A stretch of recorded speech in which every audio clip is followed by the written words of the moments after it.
I was on vacation when I got the call, "Your house is on fire." They said it was an accident, but I knew the truth. It wasn't just a fire.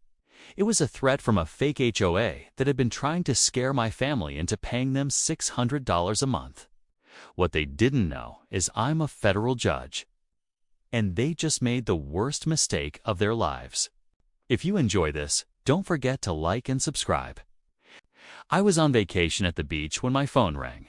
Cold, serious voice said, "Mr. Harrington, your house is on fire. It appears to be an unfortunate accident." I stood up quickly, heart racing, sand still on my feet. But I knew this was no accident. I had worked in the justice system for 15 years, and I knew what this really was paid back.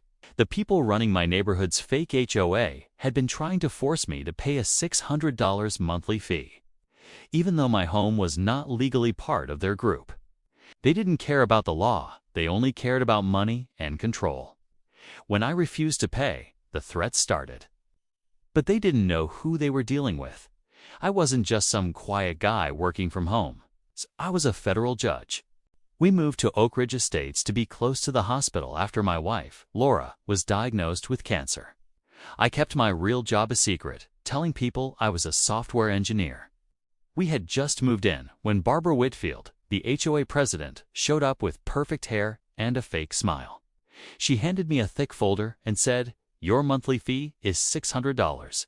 We'll need your bank info by tomorrow." I told her my house wasn't part of any HOA. She smiled coldly and said, "Everyone pays. I suggest you cooperate." I felt the threat in her voice. In the days after, I met my neighbors. Tom, a retired soldier, warned me. Jessica, a woman down the street, said strange things happened to her after she refused to pay mail missing. Trash ignored, car keyed. Her warning felt real when I got a fine for tall grass, even though my lawn was perfect. I saw Barbara and a young man, her son, Tyler, taking pictures of my house. I went to the county records office and confirmed my home was legally exempt from the HOA. Barbara was lying. That night, I installed cameras all around my house. The next morning, our car was covered in red spray paint. "Join HOA or leave." My security footage caught Tyler and another man doing it at 3:17 a.m. I showed the police, but they said the faces weren't clear enough. Later, I found out the police chief was Barbara's brother-in-law. Laura was scared. "What's going on, Michael?" she asked. I told her everything, she said. Then we fight. With facts, not fists. Barbara held a meeting and tried to smear me, calling me a danger to the neighborhood. She hinted I had a criminal record. People began avoiding me, but Tom and Jessica stood by my side. Then came another fake violation, and I discovered something big. Barbara was stealing HOA money. None of the fees went to the community. They went straight to her personal account. I also found out someone tried to steal Laura's hospital records. That night, Tyler and two men ruined Laura's garden and left a note. Accidents happen to people who don't listen. I got it all on camera. I hired a private investigator. He found Barbara had a history of fraud. Tyler's company was buying up homes, pushing people out, and planning to turn the neighborhood into a commercial zone. I set up hidden cameras, voice recorders, and got help from Tom and Jessica.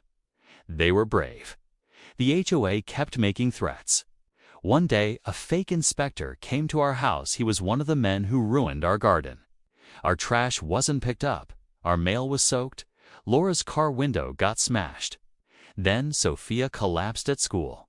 The doctor found something in her system. Someone had drugged her.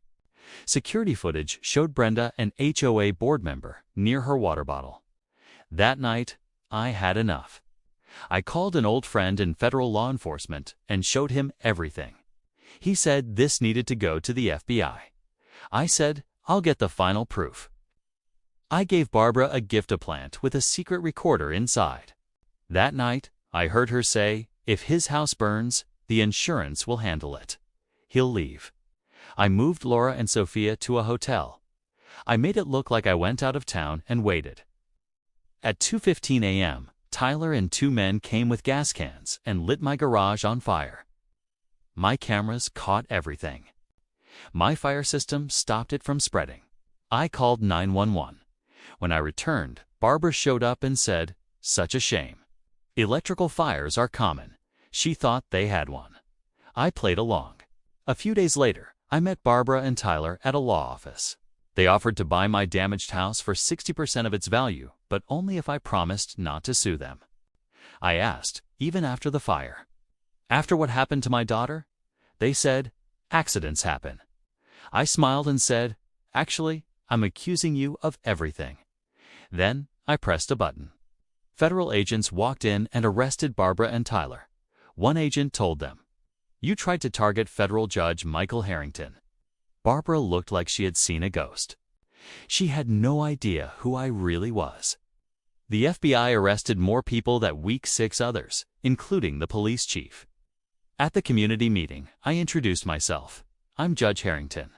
I've worked on crime and corruption cases for 15 years. I moved here for my wife's health, but I couldn't ignore what was happening here. The crowd was shocked. The trial became national news. Barbara tried to play innocent. Tyler blamed her. Douglas, the treasurer, testified and explained everything. The jury took just 5 hours to find them guilty. Barbara got 23 years in prison. Tyler got 12. Others got between 5 and 15 years. The judge ordered money returned to the victims. The fake HOA was shut down. Tom became president. Jessica became treasurer. Dues dropped by 70%. Laura finished her treatment and is doing better. Sophia is healing too. 1 year after the fire, we had a barbecue at our rebuilt home. People smiled again. Tom raised a toast to Judge Harrington for showing us that standing up to bullies works. That night, a young couple moving in asked me what really happened here. I smiled and said, "Sometimes justice doesn't come from the courts. It comes from someone brave enough to say no." Barbara thought I was just a quiet guy. She had no idea I was a federal judge. Welcome to a neighborhood where nobody burns your house down for refusing to pay a fake HOA fee. If you enjoyed this video, hit that like button and subscribe for more.